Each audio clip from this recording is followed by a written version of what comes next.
Batata ba maman mbote na bino bonso bipai bozwili baku ya kolanda biso na mokolo ya lelo boyebi ete bobo misano mission na mino ya mbelaka bino bongo bai politique bai analyste politique bakandi sango bato bakende sango pe bato oyo baza kosala mosala pona kotombola bendele pe lokumu ya mboka pona mokolo ya lelo émission na bino e yambeli bino bongo ndeko Chris Mukendi azali so ya ko présenter te azali moko ya ba cadre ya AFDC. To yambio peto pisio mbote ndeko Chris. Mbote ndeko neige matondo mingi pour l'invitation na pesi bandeko balandi pe ya émission na yo mbote mingi. Boni. Oui, tozali malamu na ngolo ya Nzambe, tozali na champ de bataille. Oui que Seigneur to fongola ba bikuke na o Italie makambo ya ba candidature. Donc toza ko se mettre en ordre de bataille pour compétir en décembre 2023. Ok, boni ndeko bati. Problème nini on ndeko matata acharnement weza ya nini ndeko Chris. Te n'a pas dit que monsieur Matata a un problème na monsieur Bati te, monsieur Bati pas un problème na monsieur Matata te, mais monsieur Matata a un problème na justice congolaise. O azali côté pate pa ko luka lolenge ya ko sambisa e na maye o ya salaki na Bukanga Lonzo o ezalaki projet ebimisa ki plus de 280 millions de dollars mais eboti libungu Tulu. Donc atika ko se tromper ba cible na ko luka ko la kisa mosapi na mole se baati o azali président ya Sénat o azali responsable te na o etali justice mboka na biso Bati Lukwe Bazali, procureur général na Cour à Constitution T, Azali procureur général na Cour à Cassation T, Oyo Basengaki na Sénat, Batcha na disposition na Bango Matata Pogno pour que y ait Akendeko Samba na gestion na calamiteuse na dossier ya Bukanga Lonzo. Ya wana ndeko Batcha zosa nyonso po a livrer ndeko Matata? Te, Batcha n'a aucun intérêt à ko livrer monsieur Matata Pogno. Ezalinde collaboration entre les institutions. Il s'indique que lorsque justice a la poste à moto, instrument, institution Mosusu a collaboré dans la justice pour créer crise dans l'institution. Donc, les Kambo, à moko ezalité, modeste bati na kibo moto nae, na monsieur Matata Pogno na kibo moto nae. Donc, comme j'ai dit, Matata Pogno a commission les Kambo, ya modeste bati, kolukaneti ko faire passer à l'opinion que Batenga Kangaenzela pour être candidat président de la République, alors qu'à l'époque, Tango Makambo Yango et Bandaki la justice a candidaté. Le 5 juillet 2021, Tango Baleva qui ba humilité nae, M. Matata Pogno a nos candidaté. Donc, ezali pété que sur le commune des candidats président de la République, Maso Mouma Soyo au Sala et Sili, Mabenyo Soyo au Sala et Sili, pour Kaka Ozali candidat.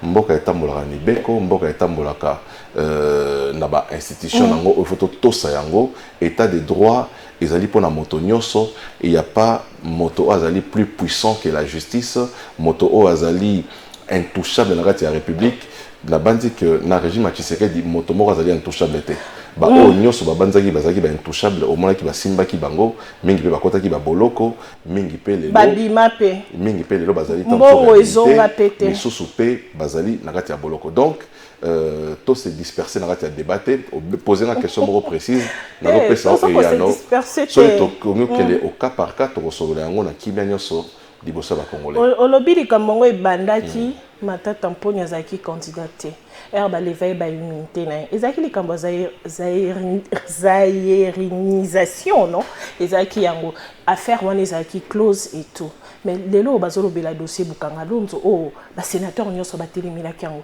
pour la nini ndeko baata ko protéger ndeko na sénateur te tout le monde est quand même dans l'Assemblée nationale na ndeko Mboso na Daniel Safou omoni pour la nini ya lingi ko livrer likambo yango ezani omoni na li falancer balobaka ba compétences eza d'attribution principe ya parallélisme des formes et des compétences c'est que motoka oya senga kiyo olonga ba immunité un sénateur ezaka moto na pas ko senga o lisusu ozongi c'est la moto na ba immunité na parce que dossier o ba bengela ki ezali vide. Donc, aussi longtemps que la justice ou a Sénat qui va lever la immunité à M. Matata Pogno, a comme le Sénat m'a candidaté pour notifier que ton dossier au Matata Pogno est innocent, dossier trali pendant, comme on dit.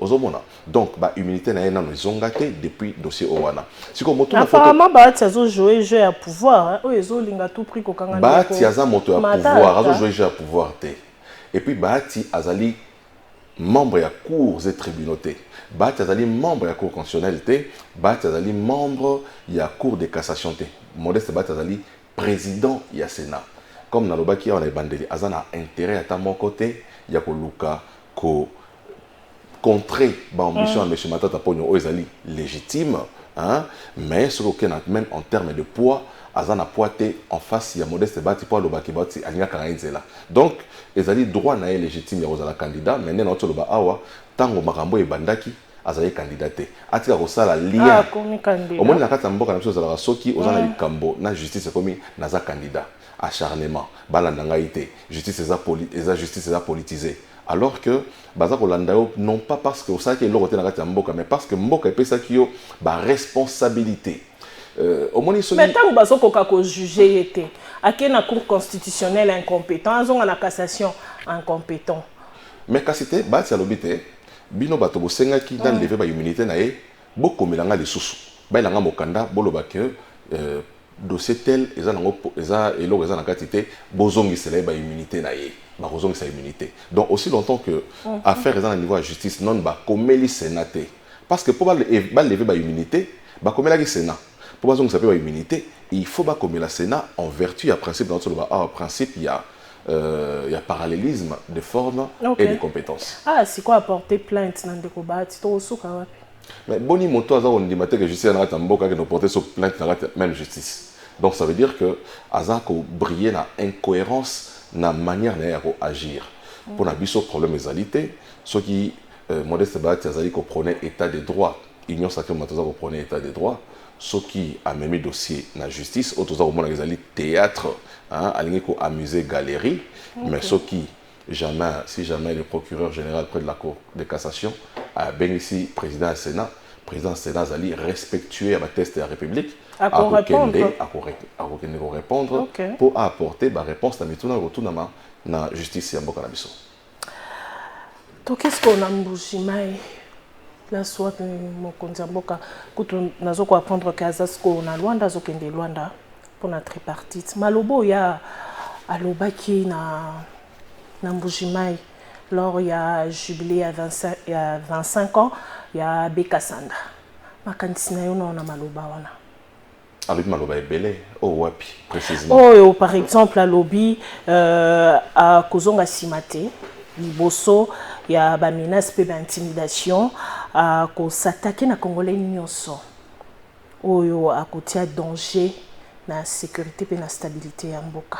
Est-ce que ça forme la dictature te pour ba miso ba beleli ya balobi tozo kene na dictature pour pouvoir elingi contradiction te ceux qui osaki mokonzi ya mboka ningo s'attaquer na congolais nyonso te ozali ko attaquer intégrité territoriale na sûreté ya mboka na yo baza ba M23 te na lobby pour lelo une année bunangana congolais eza sous occupation mokonzi nyonso mamba sous occupation c'est un autre dossier ezali ba force ba pays étrangère ba assiéger mboka na biso eza likambo mosusu tozongela yango pe tozosola likambo voilà tozosola ngo sima mais tango mokonzi ya lobby que ako s'attaquer na congolais nyoso congolais parce que abotanika na Congo mais oyo mentalité na ezali trahi par l'ennemi ya mboka aza kolinga ko bundisa intégrité ya mboka na biso o alingi ko menacer sûreté nationale mokonzi nyoso o apretaki serment comme garant il y a intégrité territoriale comme garant de la nation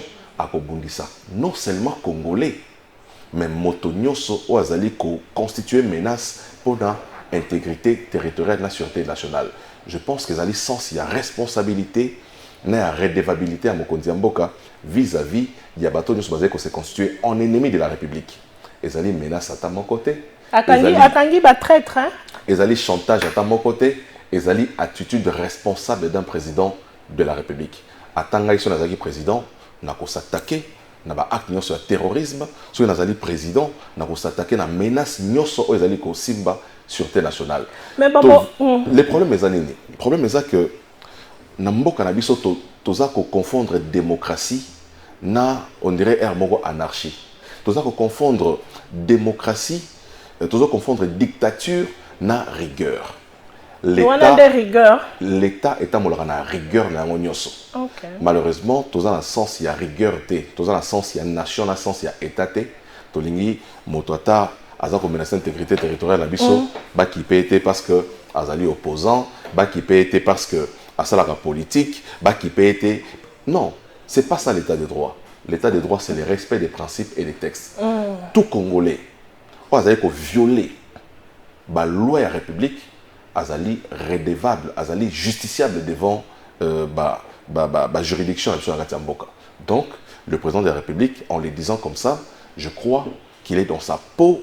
Il y a Moto Liboso ou azali ko bunda pour la cohésion nationale, na unité nationale pour combattre, en tout cas, menace nous azali ko toucher à notre intégrité territoriale. Mais bon, opposant ba ko belé la dictature de Cocris. Un trac, il y a opposant et l'équipe peut perdre des calamités à basala et communiquer perquisition entre 3h et 5h na ndakwande ko dunia matata ye wana lobi calamité baso créer les dossiers kaza na aza chef ya milice moko na Maniema. Donc, il y a matata baso créer les dossiers. Donc, avec quoi assister Sika. Et alors là, oui, bah ça l'a il y a ce qu'on appelle de la manipulation des politiciens. Contradiction. Non, contradiction, et ça tous les jours dans le plateau de télévision.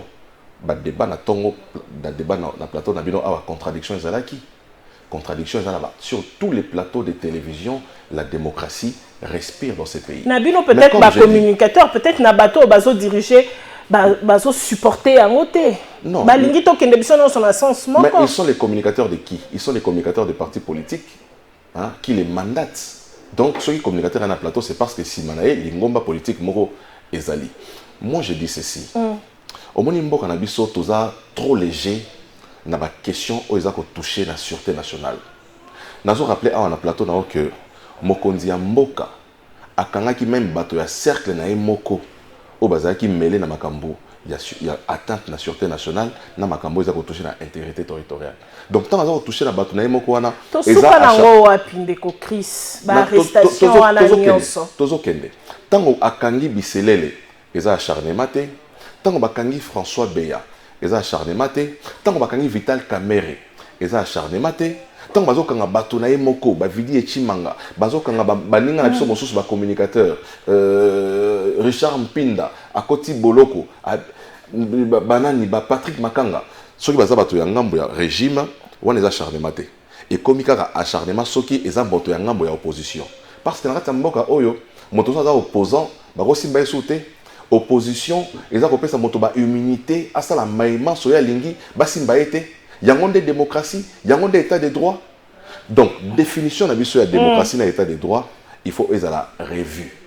Moi je pense que il faut dans la démocratie c'est la libertinage.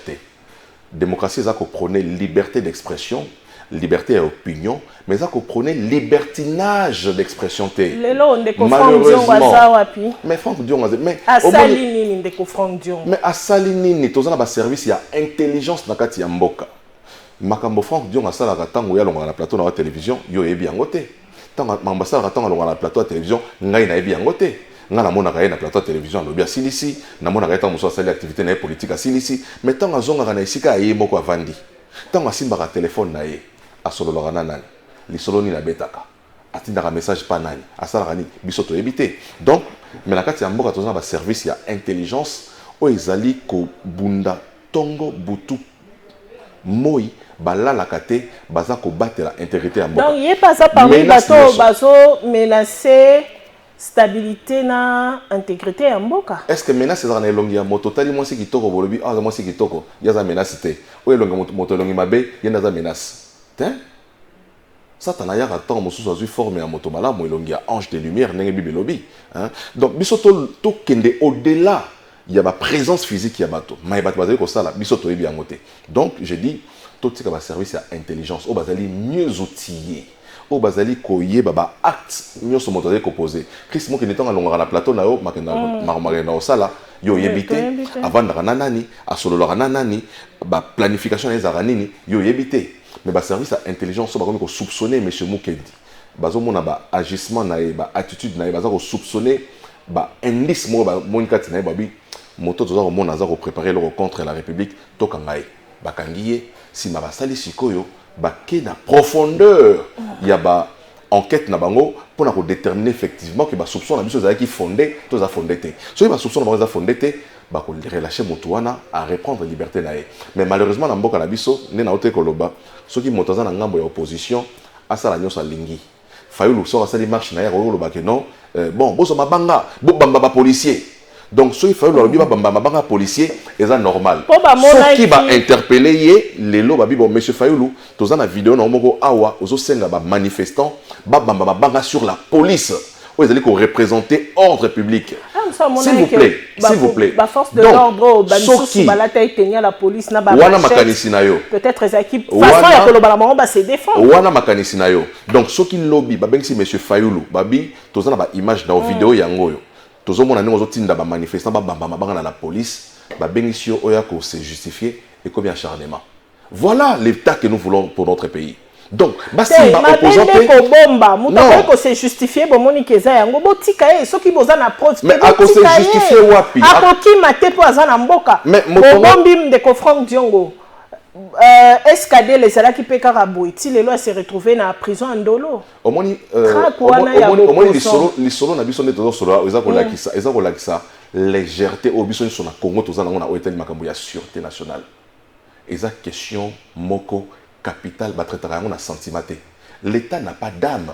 L'État a rozalate que moto bazoi ko soupçonner batike pour maman na leki na télévision aleli abimisi ma miso mwana na ngai bokangi botika ye asali le côté parce que maman ma mwana pas salaka a éviter. Ozomona. Eza na bana mosu bazui mondo ka oboma na ndako ya maman éviter. Hein? Donc ba makamyo so régime azali ko sala. O ezali conforme na ba procédure. Perquisition ezali légale. Est-ce que perquisition ezali interdit? Perquisition et ça procédure pénale ou ils allaient reconnu dans la liberté de mboka biso babilo konanda kwa mutu babilo ona valeur bokenango bo baby si bilo on est andaku wana ezali ya parole ya moto contre parole mosusu ozomona je ne pense pas que tant on batwa que nous la perquisition ezali ba ko no baby sa bilo ya moto non ba memara ba élément ou ba ko ordinateur parce que na kati ordinateur ba habitant musu ba élément moto travailler na kati ordinateur on peut trouver des éléments où ils a ko incriminer moto so ba ko soupçonner. Je ne pense pas que... S'il vous plaît, Nalobi, tout traiter ma question. Au moins, Timokolo, bon, que couloir et fongwami, mon bout de côté de la pour comprendre pourquoi il va travailler bon. Au moins, il service, il y a intelligence, dans la prévention, dans l'anticipation. Tant que les hommes ont les logotés, ce sont les services d'intelligence. Donc, ils sont plus avertis que nous. Ils sont plus avertis que toi et moi. Donc, ce n'est pas pour la Rossala. Je ne pense pas que Motovani n'a pas salé le côté. Balinga ban nuirier, fang dion a salini. A salé le côté, maman va bakangi te. Bakanga moto, ce qui a raison zali. Ngai so bakanga lelo. Tant mon so bat moye baton te bakanga pour nani. Mais si barocha à la place publique, ba raison pour bakanga lenga, ne boyeba. Nga mon roye baton so bakanga pour l'hôtel, mais yo éviter. Ils ont aller gagner la plateau télévision et si mettant mon sous a violé mon bateau et un moto sous a violé mon bateau bakangi à côté makala mais ba bombi dosiona yo komika pour la politicien ata mandaté botindeli bo convoquer mutu na nzela bongo bozo ko interpeller lokola moyibi. Tout dépend de la matière au bazo kangela moto ba matière au etouchera à la sûreté de l'État.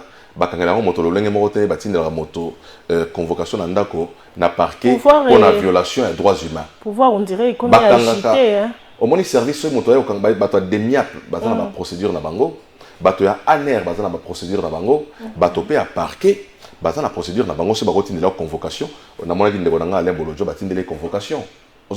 Mais malgré que convocation y est en respectant la procédure, des gens dénoncent parce qu'on ne peut pas l'interpeller alors que peut-être il a à tenir des propos outrageux, il a à tenir des propos tant offensants contre les chefs de l'État. Mais pourquoi on peut interdire le service lorsque dérive les alliés? Donc je crois qu'ils ont compté dans le cadre, il y a assainissement, il y a espace politique, hein, le fait que des miens pas au sala, le fait que Aner Azaï au sala mosala, aux alliés tant touché, qu'au bébisa climat politique dans la Mboka. Donc totika service na service ça la mosala na va continuer à je ne traquer pense pas opposants. que je ne dis pas non nabeti li solo awa que même ceux qui sont dans les rangs de Tshisekedi ont été traqués et on n'a pas crié à l'acharnement. Pourquoi on crierait à l'acharnement seulement parce que zali motoya opposition? Est-ce que moto opposition oui ko saté moto opposition ko yibaté moto opposition ko boma mototé moto opposition ko nourrir ba penser à mabe contre l'état té ceux qui bolobi ko sala ngoté d'accord mais ceux qui ba indice à culpabilité zali tout Congolais. Le problème c'est que Toninko se départir dans la casquette na biso. Mokontambo kazaye na kanda namoni. Ata koloba na ye wana. Alors na rigueur. On dira zaki na kanda pour Senko et répondre hier. OK. Olandi maloba Senko lobby ils ont un problème moroté na régime actuel, ils ont un ngambo, il y a opposition té tangu régime ezala ki ba opposant ezala ki ko bénéficier na même service ya église ozo mona te que mokonzi mboka alobi dérive na ngambo église catholique et répondre tozo ke na guerre te entre régime mokonzi actuel na église catholique mokonzi alobi église catholique te alobi quelques prêtres il faut tout ça la nuance parce que mokonzi a s'attaqué à l'église catholique te mais à moni dans les chefs dans le comportement quelques prêtres de l'église catholique moi dérive aux habitants na expression tout n'a agissement et en tant que garant à unité nationale azako prévenir mokonzi mboka azako interpeller bozonga na fondamentaux bozonga na oezali malam mais il faut reconnaître aussi ici que depuis que l'église catholique l'église n'a jamais été du côté du pouvoir. L'église est à côté à bas faible. Non. C'est une quoi bien toujours côté à bas faible. Pourtant pas avec aucun de comment a Étienne Tshisekedi la limité. Les ala quitté que l'église. Bazala qui n'angambu ya nini ya pouvoir. Bazala toujours n'angambu bas faible comme les opposants. Non, je pense que l'église rose à côté bas faible parce que faible pas rose à la lokuta. L'église rose à la côté à vérité. Au moni kolobara rose à la côté à faible, c'est trop simpliste. Moi je crois que église parce que Zali colonne, il y a vérité. L'église, il faut aller toujours du côté de la vérité. Il ne faut pas que l'église à côté faible. Faible, on Zali opposant, pour me opposant, soit à côté il y a la faible. Non, je ne crois pas. Hein? J'ai dit, dans tous les temps, dans tous les âges, nous avons remarqué dans notre pays que l'église a toujours été du côté de l'opposition et l'église doit s'assumer comme telle. Koloba que à Randara service à l'époque dans le régime actuel, mais c'est normal, vous avez côté opposition. Donc, l'église à côté opposition. Voilà. Parce qu'à l'époque, c'était l'opposition. Donc aujourd'hui, ils sont encore du côté de l'opposition. Mais qui ne disent pas qu'ils sont au côté des faibles. Les faibles, c'est qui? Les faibles, c'est... la population, les lois, les lanzala. Non, mais justement... Mais les faibles... la réseau mata. Les faibles, c'est ces Congolais qui étaient privés. Il y a gratuité enseignement. Oh, tu sais qu'il y a gratuité enseignement. Église catholique et boy. Église catholique et boy. Ils ont côté faible, tous ils ont côté fort. Tant qu'ils ont boy, gratuité enseignement. Antima qui est en papa. Non, justement. Voilà la lutte de Tshisekedi. Église, tant que un moment et mon recule et coco lobaté. Il faut vendre à qui? Il faut mettre la noga en maboko. Église lobaté. Dans le but, église face à la du côté, il y a vérité et donc à prétendre qu'on est à la côté à faible. J'ai dit ici que dans tous les temps, l'église catholique a toujours été du côté de l'opposition et c'est documenté. Ce que je dis, ce n'est pas un mensonge. De tous les temps, l'église catholique a toujours été du côté de l'opposition que Bango Bazo considéré comme faible. Maintenant, si on a tenu faible les alliés, faible les alliés, moi, na oyo qui privé à gratuité enseignement. Oh, tu sais que dit alobi, nabino église catholique, il faut appliquer gratuité enseignement. Et c'est là d'où est parti aussi les combats entre les régimes et l'église catholique. Parce que l'église tirait des dividendes lorsque les parents payaient les minervales pour les enfants dans l'école Nabango. Toute la colère est partie aussi de là. Toute la, je vais même dire toute la méchanceté, même les caractères menaçants de l'église face au régime est parti du fait que Tshisekedi a aujourd'hui instauré la gratuité comme effective dans le collège Boboto, dans le Bosembo, dans le collège Nyoso catholique, alors qu'ils ont tiré une certaine dividende. Donc, moi je dis, je justifie le fait que l'Église a toujours été du côté de l'opposition, mais dire qu'ils sont du côté du faible, c'est l'Église qui a refusé aux faibles la gratuité de l'enseignement alors que le pouvoir imposait la gratuité. Les lois et la guerre déclarée entre régime actuel et l'Église catholique. J'ai dit tout à l'heure qu'on n'a pas intérêt à faire la guerre avec l'Église catholique qui participe dans notre pays à projet belé à développement en termes d'éducation. Dans l'Église catholique, dans l'éducation à Malamo, nous avons des fruits de l'école catholique. Donc je ne pense pas que Tshisekedi, qui est aussi les fruits de l'Église catholique, de par sa formation, il y a humanité, à Koki, qu'on s'érigeait en dictateur vis-à-vis de l'Église catholique. Mais comme j'ai dit, en tant que garant à l'unité nationale, il interpelle les uns et les autres. Il ne s'est pas acharné contre l'Église, mais il dit que certains prêtres de l'Église catholique se comportent comme si ils étaient des membres détenant des cartes de partis politiques ou à opposition. Une année déjà, Bunagana, et ça sous occupation, dans M23. Mon Konzamboka, balobi les lois kende Luanda, peut-être à déjà dans Luanda, pour la quadripartite et assez SADC CRGL et CEAC dans Luanda pour un problème à est. Pour yo, est-ce qu'il faudrait qu'on garde la force régionale Luanda sur est aussi longtemps solution ils ont monanate. Tozo kokaka ko récupérer Bunaganate depuis Bazawana. La solution c'est les FARDC. Mais les FARDC présentement se trouvent dans quel état? C'est la question qu'on doit se poser. Parce que je pense que ceux qui sont dans les forces armées à Makassi, je ne dis pas qu'ils sont faibles, mais il faut relever que les forces armées Nabiso sont affaiblies dans le sens que en son sein, il y a plus de 6000 éléments qui ne sont pas directement attachés à la nation congolaise. Fruit du brassage et il y a le mixage à la suite. Il y a compromis, il y a dialogue inter-congolais. Voilà. Donc, nous avons une armée qui est à niveau Owana. Il faut réformer ça à niveau armée, notamment par rapport à le moins qu'il faut mettre à la disposition de l'armée. Aujourd'hui, le budget disposé est de plus de 1 milliard de dollars pour l'armée Nabiso. Il y a aujourd'hui la loi sur la programmation militaire qui a voté à l'Assemblée nationale. Il y a aujourd'hui des jeunes qui ont été recrutés dans l'armée, dans la formation, pour combler l'insuffisance de l'armée congolaise. Donc, en attendant, nous sommes dans ces fronts-là. Les processus-là, processus sont en cours. D'un autre côté, il faut protéger nos frontières et nous sommes dans des organisations internationales. Objectif,